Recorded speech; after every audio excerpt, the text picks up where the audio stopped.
അപ്പോൾ ഇപ്പം ചില ആളുകൾ വെച്ചാൽ കാണണം, പക്ഷെ കണക്കൊണ്ട് കണ്ടാൽ മതി, കണ്ണോട് കാണേണ്ടതാണ്. കണക്ക് കൊണ്ട് കണ്ടാൽ മതി, കണ്ണുകൊണ്ട് കാണണ്ട, അത് പറ്റൂല. അങ്ങനെ പറഞ്ഞിട്ടില്ല. ഇന്നാ ഉമ്മത്തുൻ ഉമ്മിയ ലാ നക്തുബു വലാ നഹ്സിബ്. നാം ഉമ്മിയത്തായ ഉമ്മത്താകുന്നു, നാം എഴുതുകയില്ല, കണക്ക് കൂട്ടുകയില്ല. ഈ ഹദീസ് പലപ്പോഴും അർത്ഥം വെക്കുമ്പോൾ അറിഞ്ഞോ അറിയാതെയോ, ഇപ്പം താങ്കളടക്കം പറഞ്ഞ അർത്ഥം, ആ അർത്ഥം തെറ്റാണ്. നമുക്ക് എഴുത്തറിയുകയില്ല, കണക്കറിയുകയില്ല എന്നല്ല ഹദീസിലുള്ളത്. അങ്ങനെ ഹദീസിലില്ല. എല്ലാവരും അങ്ങനെ അർത്ഥം വെക്കുക. നമുക്ക് എഴുത്തു അറിയാൻ കണക്കും അറിയില്ല, അതുകൊണ്ട് നമ്മൾ ഞാകാസ്ത് നോക്കുക, വേറെ വഴിയൊന്നുമില്ല.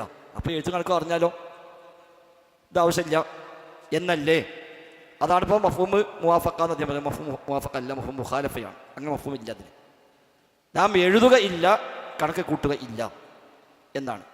ഇന്ന ഉമ്മത്തുൻ ഉമ്മിയ, ഈ ഉമ്മത്ത് ഉമ്മിയത്താണെന്നാണ്. നബി ഉമ്മിയാണെന്നല്ല അവിടെ പറഞ്ഞത്. നബി ഉമ്മിയാണ് എന്നല്ല, ഉമ്മത്ത് ഉമ്മിയത്തായ ഉമ്മത്താണ്. ഇത് പറയുന്ന സമയത്ത് എല്ലാ സ്വഹാബികളും എഴുതാനും വായിക്കാനും അറിയാത്തവരാണോ? അല്ലല്ലോ. നബിക്ക് ഇറങ്ങുന്ന എല്ലാ വഹയും അവിടെ എഴുതി വെച്ചിട്ടില്ലേ? നബിക്ക് വന്ന വഹയി മുഴുവനും രേഖപ്പെടുത്തിയിട്ടുണ്ട്. അപ്പോൾ അവിടെ എഴുത്തറിയുന്നവരുണ്ട്, നബിക്ക് വേണ്ടി കത്തയക്കുന്നവരുണ്ട്, എല്ലാം രേഖപ്പെടുത്തുന്ന സംവിധാനമുണ്ട്. കണക്കറിയുന്നവരും വന്നിട്ടുണ്ട് എന്നാണ്.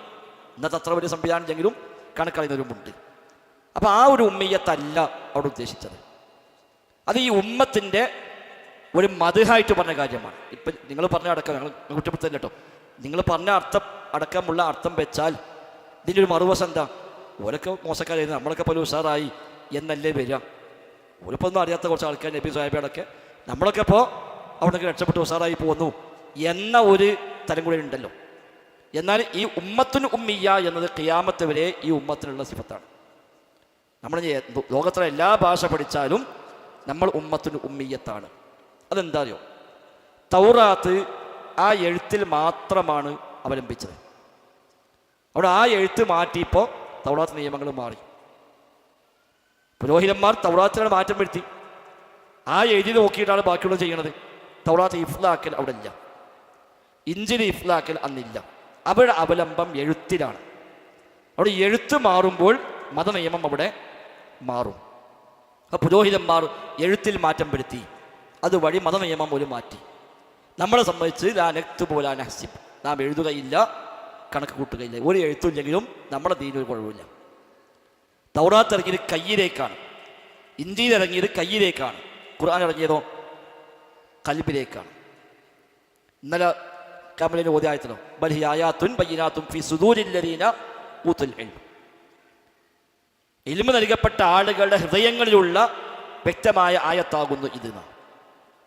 ലോകത്തെ എല്ലാ മുസ്ഹഫിൻ്റെ കോപ്പിയും കത്തിച്ചു കളഞ്ഞാലും ഇവിടെ നിയമം മാറില്ല, ഒരു അക്ഷരം പോലും മാറില്ല. ആ ഉമ്മിയത്ത് ഖിയാമത്ത് വരെ ഉണ്ടാവും.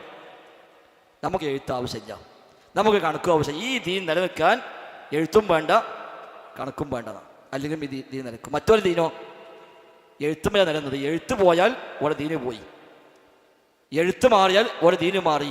ഈ ഉമ്മത്തതല്ല. ഇന്ന ഉമ്മത്തുൻ ഉമ്മിയ. ഇബ്നു തൈമിയ്യ റഹിമഹുല്ലാഹ് പറഞ്ഞു, ഇത് സിഫത്തു മദ്ഹിൻ, ഈ ഉമ്മത്തിനുള്ള ഒരു മദ്ഹാണ് ഈ പറഞ്ഞതാണ്. ഒരു പോരായ്മറ്റ് പറഞ്ഞല്ല, ഈ ഉമ്മത്തിൻ്റെ ഒരു മഹത്വമായിട്ടാണ് പറഞ്ഞത്. അത് ഖിയാമത്ത് വരെ നിലനിൽക്കുന്ന സിഫത്തുമാണ്.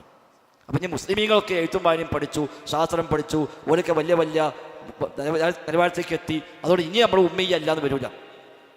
നബിനെ അല്ലാഹു അയച്ചു കൊടുക്കുക, ഹുവല്ലദീ ബഅസ ഫിൽ ഉമ്മിയീന റസൂലൻ മിൻഹും, ഉമ്മിയീങ്ങളിലേക്ക് അല്ലാഹു തആല റസൂലിനെ അയച്ചു. അപ്പോൾ റസൂൽ നമുക്കുള്ളതല്ലേ, റസൂൽ നമുക്കുള്ളതല്ലേ. അപ്പോൾ ആ ഉമ്മിയെ നമ്മൾ വിടുമോ? പെടൂല്ലെങ്കിൽ റസൂൽ നമ്മളുണ്ടാവില്ല. അപ്പം ഖിയാമത്ത് വരെ ഈ ഉമ്മത്തിൻ്റെ സവിശേഷതയാണ് ഈ ഉമ്മത്ത് ഉമ്മിയത്താണ്. ഒരു എഴുത്തും ഒരു കണക്കും ഒന്നുമില്ലെങ്കിലും ഈ ദീന് യാതൊരു കോട്ടവും സംഭവിക്കാനില്ല. അതാണ് ഹദീസിൻ്റെ ശരിയായ അർത്ഥം. ആ ഹദീസിൻ്റെ ശറഹ് എവിടെ വായിച്ചു നോക്കിയാലും അങ്ങനെ കിട്ടുള്ളൂ. അപ്പോൾ ഉമ്മത്തിൻ്റെ സവിശേഷതയാണ് ഈ ഉമ്മത്ത് ഉമ്മിയത്താണ്. അതാണ് ഇബ്നു തൈമിയ്യ പറഞ്ഞത്. അതുകൊണ്ട് കാഴ്ചയെ ബന്ധിപ്പിച്ച് മുഴുവത്തായത് അതുകൊണ്ടാണ്. അത് ഉമ്മിയത്തിൻ്റെ പ്രത്യേകതയാണ്. കണക്ക് ബന്ധിപ്പിച്ചാലോ ആ കണക്ക് പൊളിഞ്ഞാൽ ദീനാണ് പൊളി. ഇത് കണക്ക് പൊളിഞ്ഞാൽ ദീനൊരു കോട്ടവും സംഭവിക്കാനില്ല. അപ്പം ഞങ്ങൾക്ക് എഴുത്തും വായനയും അറിയില്ല എന്ന ഹദീസില്ല. നാം എഴുതുകയില്ല, കണക്ക് കൂട്ടുകയില്ല. എന്നിട്ട് അവൻ അശ്ശറു ഹാക്കഥ വഹാക്കഥ, മാസം 29ഉം 30ഉം ആകുന്നു. ഇനി ഗോളശാസ്ത്രത്തിന് വലിയ അഗ്രഗണ്യനായിരുന്നു ഇബ്നു തൈമിയ്യ റഹിമഹുല്ലാഹ്.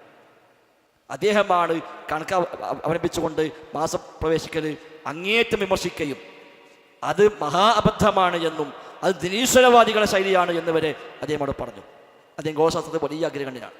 അദ്ദേഹം കൈകാര്യം ചെയ്ത ഗോളശാസ്ത്രം ഇന്നുപോലും ശാസ്ത്രം അത്ര പണ്ടുകൊള്ളുന്ന സംശയമാണ്. ആ ഗോളത്തെ അദ്ദേഹം കൈകാര്യം ചെയ്തിട്ടുണ്ട്. അതൊക്കെ പഠിച്ച ഓല് പറഞ്ഞെന്താണ് ഈ കണക്കെല്ലാം നോക്കേണ്ടതാണ്. അപ്പം അങ്ങനെ ഒരിക്കലും ആ ഹദീസിൽ നിന്ന് ഇല്ല. അവിടെ ആ ഹദീസിൽ നിന്ന് അന്ന് എഴുത്തറിയാത്തതുകൊണ്ട് ഒരു ആകാശത്തേക്ക് നോക്കി, ഇപ്പം എഴുത്തറിഞ്ഞതുകൊണ്ട് ഇനി നോക്കേണ്ടതില്ല എന്ന് മനസ്സിലാക്കിയാൽ അത് മഫ്ഹൂം മുവാഫഖല്ല. മഫ്ഹൂം മുവാഫഖ എന്ന് വെച്ചാൽ ഒരു സംഗതി പറഞ്ഞു അതിനോട് യോജിക്കുന്ന മറ്റൊരാശയം മനസ്സിലാക്കുക, അത് മഫ്ഹൂം മുവാഫഖ എന്നാൽ. മഫ്ഹൂം മുഖാലഫ എന്നാൽ നേരെ എതിര് മനസ്സിലാക്കുക. അത് അറബി ഭാഷ പറ്റി. ഇപ്പോൾ മാതാപിതാക്കളോട് ചേ എന്ന് പറയാൻ പാടില്ല എന്ന് ഖുർആനിലുണ്ടല്ലോ. അപ്പോൾ ഒരുത്തപ്പഴേ ചേ എന്ന് പറയാൻ പാടില്ല, തല്ലാൻ പറ്റുന്നല്ലോ. ചേ എന്ന് പറയാൻ പാടില്ല എന്ന് പറഞ്ഞാൽ അതിൻ്റെ മഫ്ഹൂമാണ് എന്ത്? തല്ലാൻ ഏതായാലും പറ്റില്ല. ചേ എന്ന് പോലും പറയാൻ പറ്റില്ലെങ്കിൽ പിന്നെ അടിക്കാൻ ഏതായാലും പറ്റില്ല. എന്നാൽ ഒരുത്ത മനസ്സിലാക്കി ചേ എന്ന് പറയാൻ പാടില്ല എന്നല്ലേ ഉള്ളൂ, അടിക്കാൻ പറ്റും, അതിന് കുഴപ്പമൊന്നുമില്ല. അത് മഫ്ഹൂം മുവാഫഖല്ല, അത് മഫ്ഹൂം മുഖാലഫയാണ്. ഇതിന് ഉദ്ദേശിക്കാത്ത ആശയം മനസ്സിലാക്കലാണ്, മറ്റു ഉദ്ദേശിച്ചതിൽ തന്നെ ഉൾക്കൊള്ളുന്ന ആശയത്തെ മനസ്സിലാക്കലാണ്. അപ്പോൾ ഈ ഹദീസ് ഒരിക്കലും നമുക്ക് അങ്ങനെ മനസ്സിലാവുകയില്ല. അങ്ങനെ അഹ്ലുസുന്ന നേതാക്കന്മാർ മനസ്സിലാക്കിയിട്ടുമില്ല. അത് ആരോ യുക്തി വെച്ച് അർത്ഥം വെച്ച് പോയി കൊണ്ടുവന്ന തെറ്റായ ഒരു നയം മാത്രമാണ്. അതുകൊണ്ട് തന്നെ ഈ ഹദീസും തെളിവാണ് നമ്മൾ കണക്ക് ആവശ്യമില്ല എന്നത്. ഹദീസായി തെളിവാണ്, നമ്മൾ കണക്ക് ആവശ്യമില്ല. മാത്രമല്ല ഇമാം അസ്ഖലാനി ഫത്ഹുൽ ബാരിയൊക്കെ പറയുന്നുണ്ട്, ഈ ഉമ്മത്തിൽ കണക്ക് എന്നവർ ഉണ്ടായിട്ടുണ്ട്, എന്നാൽ പോലും അതല്ല അവലംബിക്കേണ്ടത്. ഇത് 852 അസ്ഖലാനി വഫാത്തായത്.